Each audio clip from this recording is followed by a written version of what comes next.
Hello students, good morning. আজ আমরা আলোচনা করব অবাধে পতনশীল কোনো বস্তুর যান্ত্রিক শক্তির নিত্যতা সূত্র। অর্থাৎ এই যে চিত্রটা তোমরা দেখতে পাচ্ছ, এই চিত্রতে দেখো একটা বস্তু, এমভরে একটা বস্তু, সেটাকে আমি ভূপৃষ্ঠ থেকে এইচ উচ্চতায় নিয়ে গেছি এবং সেই এইচ উচ্চতা থেকে আমি তাকে ছেড়ে দিয়েছি। সেই অবস্থাতে এই বিন্দুতে যেখানে আমি নিয়ে গেছিলাম এইচ উচ্চতাতে, তার যান্ত্রিক শক্তি, বি বিন্দুতে যান্ত্রিক শক্তি এবং সি বিন্দুতে যান্ত্রিক শক্তি, এই তিনটা বিন্দুতে যান্ত্রিক শক্তি সর্বদা কী হবে? সমান হবে। এই জিনিসটা আজকে আমি প্রমাণ করব। এটাকেই বলা হয় যান্ত্রিক শক্তির নিত্যতা সূত্র। তার আগে আমাদেরকে জানতে হবে যে যান্ত্রিক শক্তি কি। যান্ত্রিক শক্তি হলো কাইনেটিক এনার্জি এবং পোটেনশিয়াল এনার্জির যোগফল, অর্থাৎ ইকে, অর্থাৎ kinetic energy and potential energy EP এর যোগফল হচ্ছে মেকানিক্যাল এনার্জি অর্থাৎ ইএম। ইকে হচ্ছে কাইনেটিক এনার্জি অর্থাৎ গতিশক্তি, ইপি হচ্ছে পোটেনশিয়াল এনার্জি অর্থাৎ বাংলাতে বলা হয় স্থিতিশক্তি, আর ইএম হচ্ছে মেকানিক্যাল এনার্জি অর্থাৎ যান্ত্রিক শক্তি। চলো এবারে দেখো, আমি প্রথমে এই বিন্দুতে, চিত্রটাতে দেখো, এই বিন্দুতে আমি এই যে এম ভরে একটা বস্তু আছে যাকে আমি এই উচ্চতাতে নিয়ে গেছি, তার ইকে এবং ইপি অর্থাৎ কাইনেটিক এনার্জি এবং পোটেনশিয়াল এনার্জিকে আমি বের করব। এই ভূপৃষ্ঠ থেকে এই উচ্চতা নিয়ে যাওয়ার কারণে এম ভরের একটি বস্তুর তার ইপি অর্থাৎ পোটেনশিয়াল এনার্জি কি হবে না, ভর কি এম গুণিত যেই অভিকর্ষীয় ত্বরণ কত জি ইন্টু কত উচ্চতায় নিয়ে গেছি এইচ উচ্চতায়, তাহলে এর ইপি অর্থাৎ স্থিতি শক্তি হলো এম জি এইচ। ঠিক আছে, এই বিন্দুতে এই বস্তুটির গতিবেগ না থাকার কারণে, অর্থাৎ প্রাথমিক গতিবেগ শূন্য, অর্থাৎ ইউ শূন্য হওয়ার কারণে ভি স্কোয়ার সমান ইউ স্কোয়ার প্লাস 2as, এই সমীকরণ থেকে আমরা ভি স্কোয়ারের মান পাবো ইউ স্কোয়ার অর্থাৎ 0 প্লাস 2 ইন্টু এ কত অভিকর্ষ ত্বরণ জি, আর এস হচ্ছে তোমার হচ্ছে যে 0। কারণ কি, যেহেতু বেগ নেই তাহলে এস এর মান কত হবে? 0 হবে, সরন্ত হচ্ছে না, তাহলে ভি স্কোয়ার সমান কি 0। ঠিক আছে, তাহলে ইকে অর্থাৎ কাইনেটিক এনার্জি ইকে সমান কত হলো? ইকে half M V square, half M V square সমান হাফ গুণিত এম, ভি স্কোয়ারের মান কত? 0। 0 বসালে আমরা ইকে এর মান পাবো 0।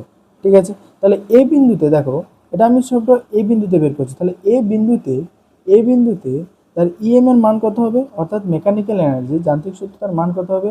ইপি প্লাস ইকে, অর্থাৎ ইপির মান কত?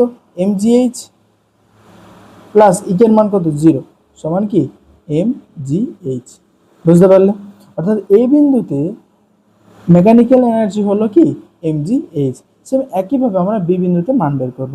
বি বিন্দুটা কি না, যখন আমি বস্তুটাকে এই উচ্চতা থেকে আমি ছেড়ে দিয়েছি, এ বিন্দু থেকে ছেড়ে দেওয়ার পরে ডি দূরত্ব অতিক্রম করে বস্তুটি বি বিন্দুতে এসে পৌঁছেছে।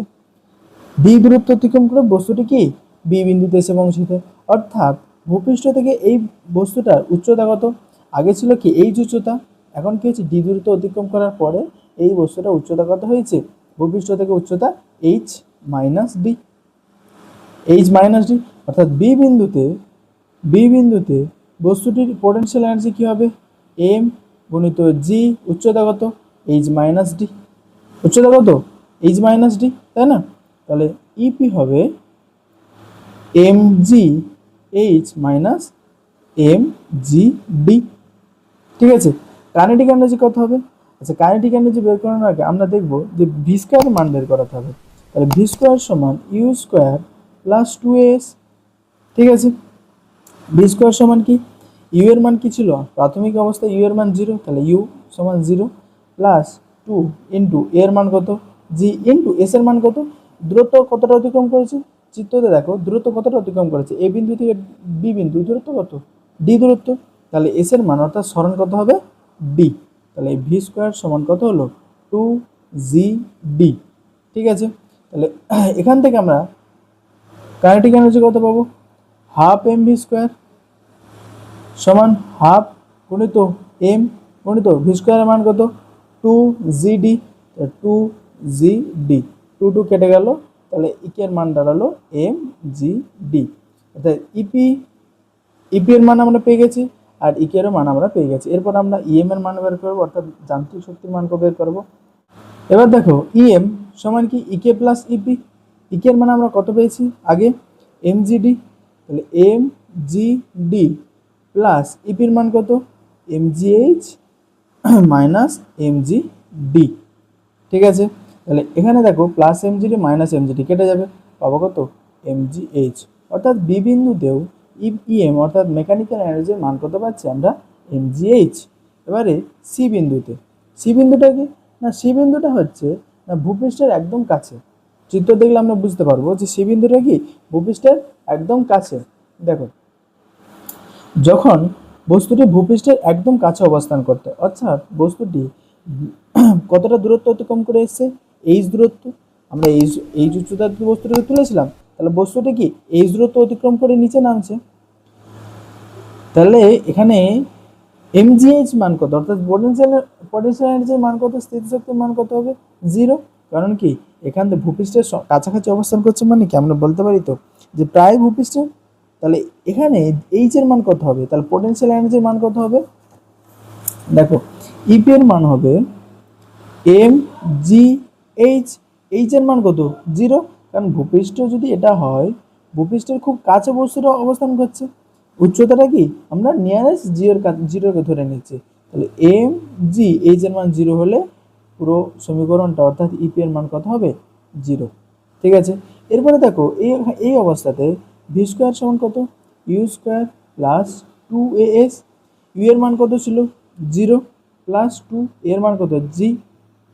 আচ্ছা এস এর মান কত, এস কত না বস্তুটা আমি এইচ উচ্চতায় বস্তুটাকে তুলেছিলাম, সেখান থেকে বস্তুটা ট্রাভেল করে এ বিন্দু, তারপরে বি বিন্দু, তারপর বস্তুটা সি বিন্দু, অর্থাৎ পুরো এইচ উচ্চতা ট্রাভেল করেছে, তাহলে তার সরণ কত এইচ।